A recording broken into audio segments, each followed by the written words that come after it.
Aholi daromadlari bu jamiyatdagi har bir individning iqtisodiy faoliyatidan kelib chiqadigan daromadlar majmuasini anglatadi. Ular turli manbalardan shakllanadi va bu manbalar o'zining xususiyatiga ko'ra bir-biridan farqlanadi. Eng birinchi va eng muhim manba bu ish haqi. Ish haqi odamlarning o'z mehnatini boshqalarga sotish orqali olingan pul. Buni juda oddiy misol bilan tushuntirish mumkin.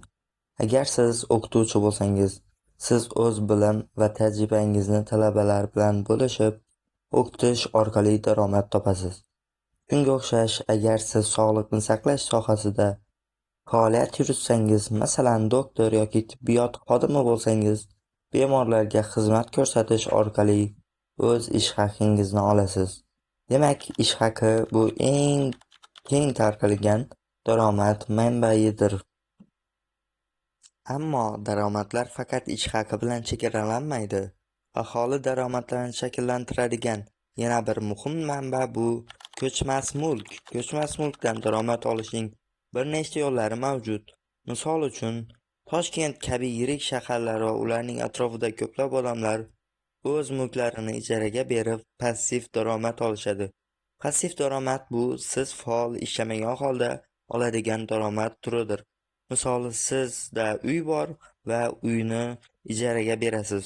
Uy ijarasidan olingan pul esa sizning daromadingizga aylanadi.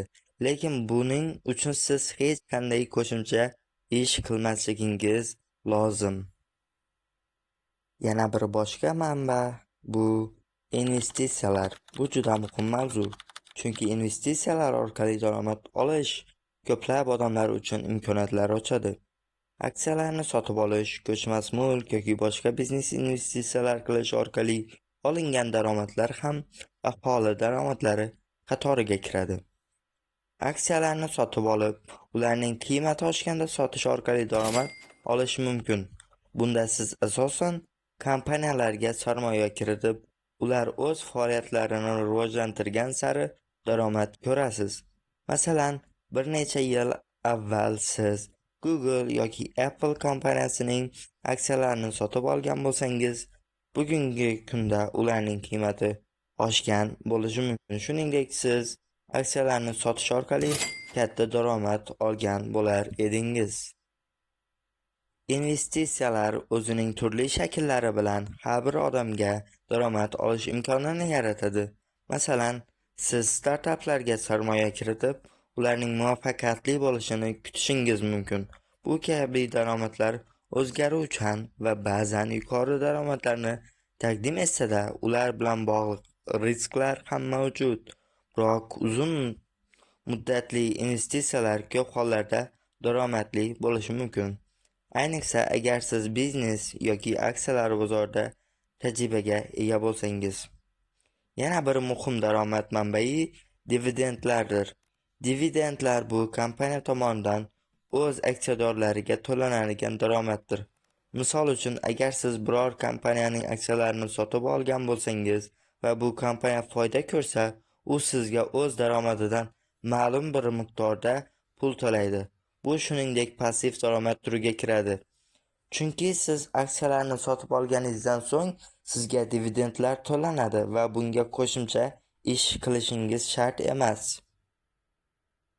Demak, aholi daromadlari faqat ish haqi bilan bog'liq emas.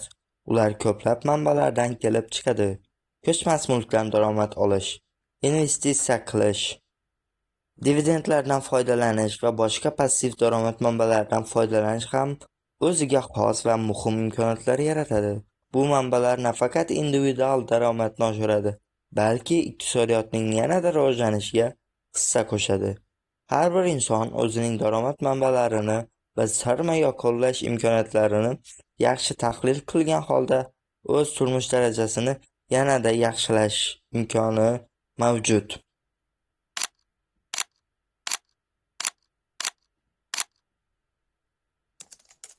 Aholi turmush darajasi bu insonlarning farovonligi va hayot sifatini oshiruvchi muhim iqtisodiy va ijtimoiy ko'rsatkichdir. U daromad, sog'liqni saqlash, ta'lim, yashash sharoitlari va ish bilan ta'minlanganlik kabi omillarga bog'liq. Yirik shaharlarda Ayniqsa Toshkentda turmush darajasini yuqoriroq bo'lib, infratuzilma, sog'liqni saqlash, ta'lim va biznes imkoniyatlari kengroq. Qishloq joylarda esa iqtisodiy imkoniyatlar cheklanganligi sababli turmush darajasi ham nisbatan pastroq bo'lishi mumkin. Asosiy ko'rsatkichlardan biri bu daromaddir. Agar jamiyatda daromadlar teng taqsimlansa, farovonlik barqaror bo'ladi. Bunda Gini koeffitsiyenti daromadlar tengsizlik darajasini o'lchash uchun ishlatiladi. Bundan tashqari, sog'liqni saqlash tizimi va ta'lim sifati ham turmush darajasiga katta ta'sir ko'rsatadi. Yaxshi ta'lim olgan aholi yuqori malakali ish o'rinlarini egallashi va iqtisodiy o'sishga hissa qo'shishi mumkin. Yashash sharoitlari ham muhim omil bo'lib, uy-joy sifati, infratuzilma va xavfsizlik kabi jihatlar turmush darajasini belgilaydi.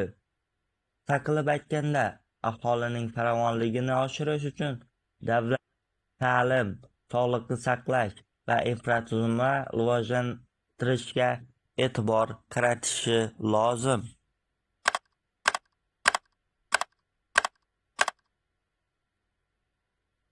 Daromadlar tengsizligi jamiyatdagi iqtisodiy farqlarni aks ettiruvchi muhim tushuncha bo'lib, ayrim kishilarning yuqori daromadga ega bo'lishi, boshqalarning esa minimal daromad bilan yashashi natijasida yuzaga keladi. Bu holat iqtisodiy va ijtimoiy adolatsizlikka olib kelishi mumkin.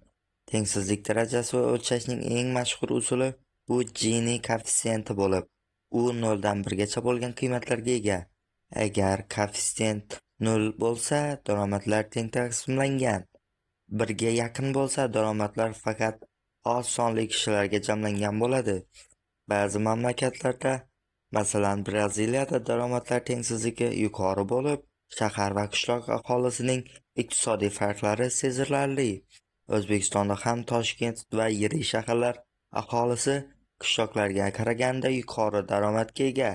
Daromadlar tengsizligini kamaytirish uchun quyidagi choralarni ko'rish mumkin. Soliq va ijtimoiy siyosatni takomillashtirish. Skandinaviya davlatlari soliqlar va ijtimoiy yordamlar orqali daromad farqlarini kamaytiradi. Ta'lim sifatini oshirish. Barcha qatlamlar uchun teng ta'lim imkoniyatlari yaratilsa, iqtisodiy farqlar kamayadi. Infratuzilmani rivojlantirish. Qishloq joylarida iqtisodiy imkoniyatlarni kengaytirish uchun transport va xizmat yaxshilanishi lozim. Daromadlar tengsizligini kamaytirish jamiyatdagi adolat va iqtisodiy barqarorlikni ta'minlash uchun muhimdir.